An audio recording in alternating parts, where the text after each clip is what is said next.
Antes de mostrar qualquer dado aqui para vocês, né, qualquer número, queria perguntar aqui quantos de vocês já não receberam uma paciente desesperada, totalmente desacreditada, né, te vendo como a última opção dela. Então chega ali e fala, já tentei de tudo e não consigo emagrecer, né, me sinto muito cansado, o intestino não funciona. Muitas vezes tem um hipotireoidismo de longo prazo, faz uso de levotiroxina e TSH aparentemente normal, mas cheia de queixas, né? E todo mundo fala a vida que segue. Então, paciente ali levemente desesperada chega para vocês, acho que alguns de vocês aí já, né, devem ter passado por isso. A minha paciente, a Paula, sexo feminino, 42 anos. Ela trabalha com TI em home office. E aí, já olhando o histórico familiar já de alerta, né? Então, a mãe dela tem hipotireoidismo também, diabetes, e o pai dela infartou muito jovem, né, aos 53 anos.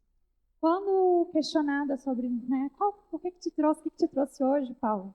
A dificuldade na perda de peso, e ela veio, né, falando que já tinha tentado de tudo, várias dietas, jejum intermitente, dieta cetogênica,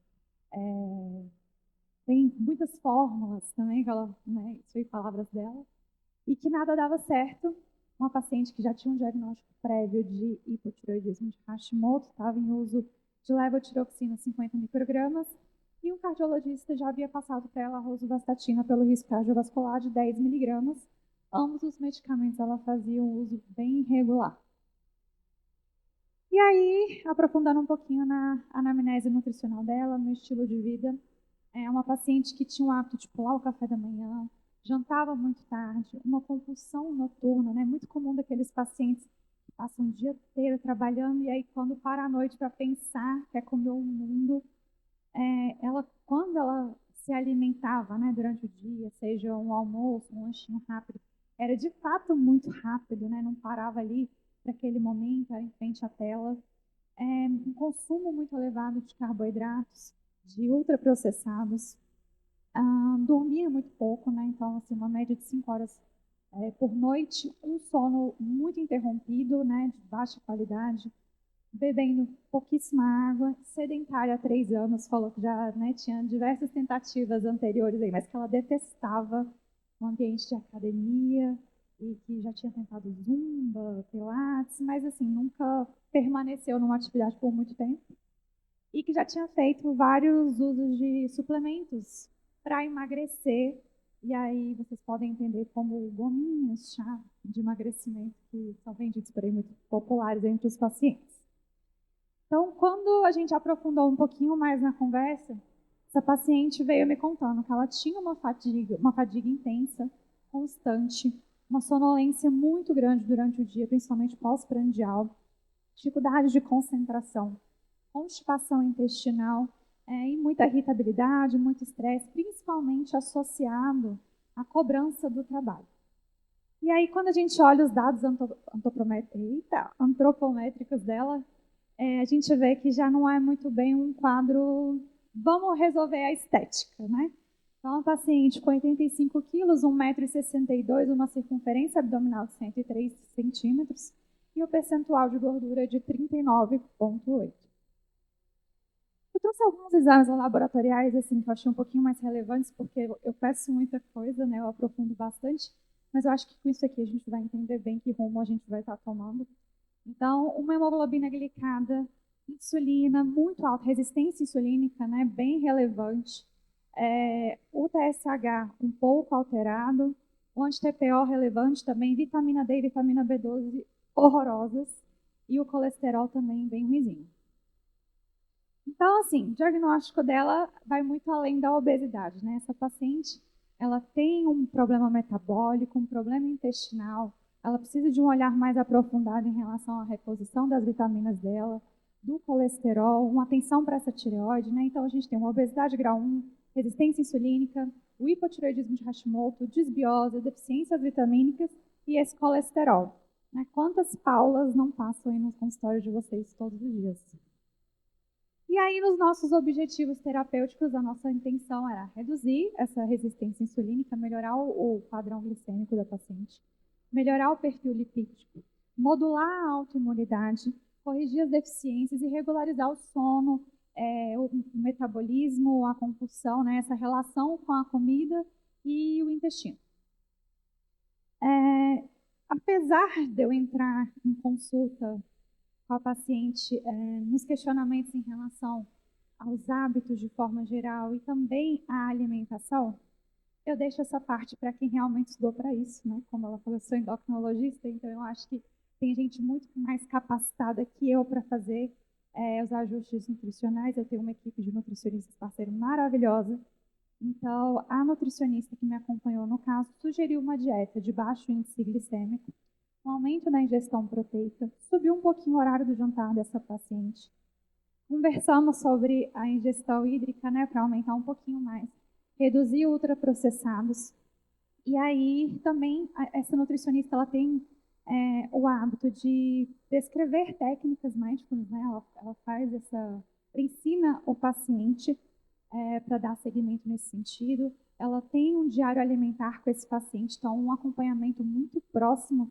E eu acredito muito que o paciente, quando ele tem que se reportar com mais frequência para a gente, a chance disso dar certo é muito maior. E encaminhamos também para o psicoterapeuta. Eu entrei com a questão de fazer também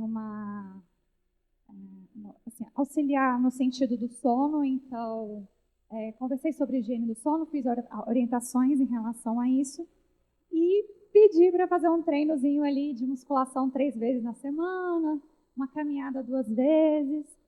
Está diferente, assim, longe de ser um tratamento utópico, mas a gente tem que começar devagar para esses pacientes. Vocês sabem que se eu chegar para ele, vamos lá, vamos preparar para um meio Iron, dificilmente ela vai abraçar essa situação, dificilmente ela vai seguir isso aqui, né?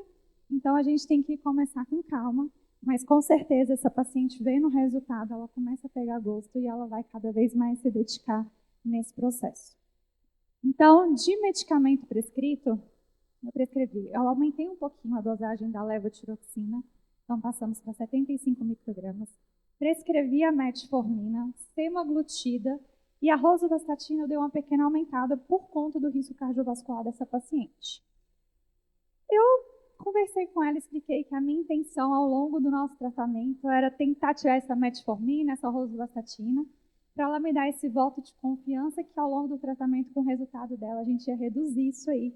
Porque ela era uma paciente muito resistente ao uso de medicamento. Não só o uso de medicamento, mas a cápsula. Acho que vocês devem ter alguns pacientes assim, que não querem de jeito nenhum falar, eu tenho a sensação de que eu estou doente, eu acordo, eu estou comendo cápsula, tomando um monte de coisa. E expliquei para ela que a gente ia entrar fundo com suplementação. Então, com essa resistência, falei para ela que muitos dos suplementos a gente vai usar, né, dependendo da paciente, para a vida inteira. E isso, muitas vezes, vai fazer com que a gente não use medicamentos para doenças lá na frente. Então, para ela tentar ter um olhar mais amoroso aos suplementos, né, porque a longo prazo isso aí, às vezes, impediria de, lá na frente, termos que tratar mais doenças. Então, ela abraçou isso daí. Também falei que alguns suplementos seriam passageiros, não todos para a vida inteira, né? Mas a gente sabe que tem muitos que são maravilhosos, que devem permanecer sim. Suplementos da Central.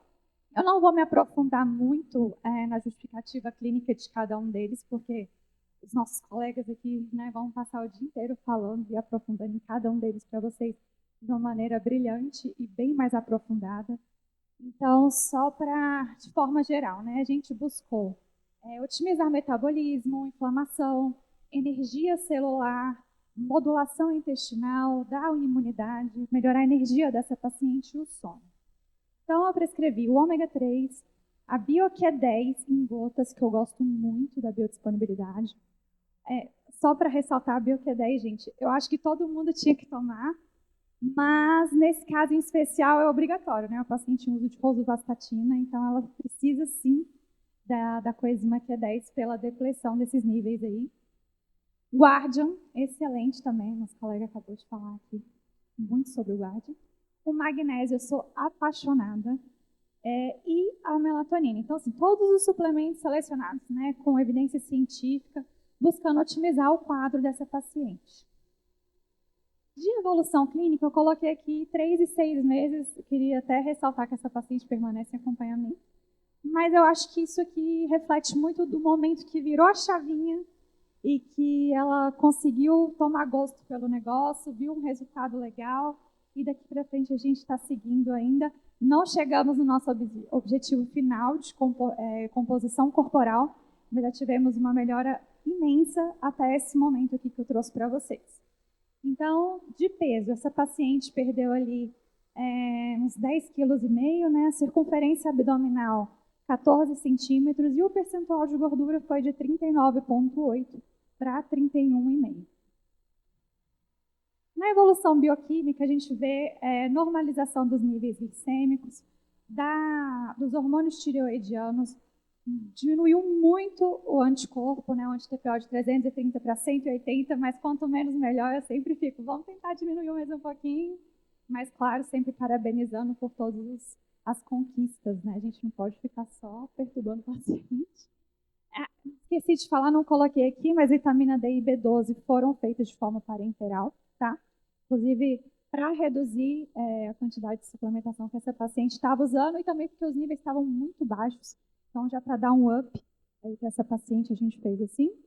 E os triglicerídeos já normalizados, o LDL no nível legal, a gente já pensando em dar uma mexidinha na rosuvastatina. Não é só exame, né? Eu acho que o que fideliza o paciente é isso aqui. Então, eu gosto muito de acompanhar de perto, como eu falei para vocês. Eu acho que esse follow-up mais próximo permite a gente fazer pequenos ajustes e impedir o abandono do paciente, às vezes por algum desconforto, por alguma coisa que ele esteja descontente. E às vezes um desânimo mesmo, né? Porque a gente sabe que o emagrecimento ele não é linear. Então, às vezes, a paciente ela pega um hábito de se pesar numa frequência que não é orientada por você e ela entra numa paranoia porque ela engordou 200 gramas depois de respirar, sabe? Então, eu gosto de ter esse acompanhamento mais próximo e aqui está uma mensagem que a gente trocou. Então, mandei, como é que você está? E ela, renasci das cinzas, a energia melhorou. Estava pensando em se matricular na academia. Então, como eu falei, eu fiz a prescrição, mas ela não foi. Ela, muita resistência mesmo, ela odiava o ambiente, né, de academia, ela falou isso para mim, mas já fiquei muito feliz, assim, porque ela fez a parte dela, ela se esforçou dentro do que estava ok na cabecinha dela ali, então ela ela disse que pagou um aplicativo e estava fazendo os exercícios em casa, fazendo as caminhadas, disse que o intestino melhorou demais, e aí perguntei, né, e a fome como é que tá? Parei de atacar a geladeira à noite, e está dormindo bem melhor. Então, eu acho que, sim, nada que seja mais valorizado pela gente, né? Dá até vontade de trabalhar depois de ver uma mensagem. Não que eu não tenha vontade de trabalhar, mas depois que a gente vê isso aqui, a gente vai com gosto, porque a gente vê que a gente muda a vida, né? Então, considerações finais. A gente teve ali uma redução de 12,3% do peso corporal em 6 meses. Normalizamos os parâmetros da glicemia, dos hormônios tireoidianos, do colesterol. O paciente melhorou muito o hábito intestinal, dormindo bem melhor, um sono mais recuperador, né? E aí, assim, tudo de forma de forma integrada, digamos assim, né? Então, eu tive um apoio nutricional muito importante. A paciente entendeu que a parte dela também era muito importante para o sucesso do caso. A gente teve prescrição medicamentosa, suplementação baseada, né, em evidências científicas, a modificação do estilo de vida, como eu falei, a gente teve essa atenção à saúde do intestino e o acompanhamento bem próximo, humanizado, entendendo a rotina da paciente, porque de nada adianta passar coisas mirabolantes que essa paciente dificilmente conseguiria seguir. Então, dentro ali da realidade dessa paciente. Então, assim, não existe fórmula mágica, não existe milagre, mas existe um caminho a ser seguido, né? Um diagnóstico preciso, um tratamento integrado, o foco na saúde intestinal e esse acompanhamento contínuo, gente. Isso eu valorizo muito, esse follow-up aproximado, humanizado, que faz com que a gente deixe o paciente sempre engajado, com essa proximidade com a gente, né? Como eu falei, essa questão de ter que se reportar, faz muita diferença nos nossos resultados. Então, para finalizar, né, eu acho que a gente tem que tratar cada vez mais as pessoas, não só os exames. Claro que os exames têm muita validade, né, no nosso dia a dia, mas a gente não pode deixar de enxergar o paciente, as queixas que ele traz para a gente. Às vezes a gente tem um exame ali com pouquíssimas alterações, mas o paciente está num sofrimento. Então tenta, né, tira um momento para ouvir esse paciente, entender de fato essas queixas, para trazer essa qualidade de vida para esse paciente, fazer com que ele nunca mais se esqueça de você e tome gosto por tudo que você prescreveu e todas as orientações que você fez. Bom, queria agradecer mais uma vez a Central pelo convite, parabéns por esse evento maravilhoso. Eu acho assim, sensacional um ambiente em que a gente tem essa troca com os colegas, né? Todo mundo visando um acompanhamento integrativo, humanizado. E é isso. Obrigada pela atenção de todos vocês.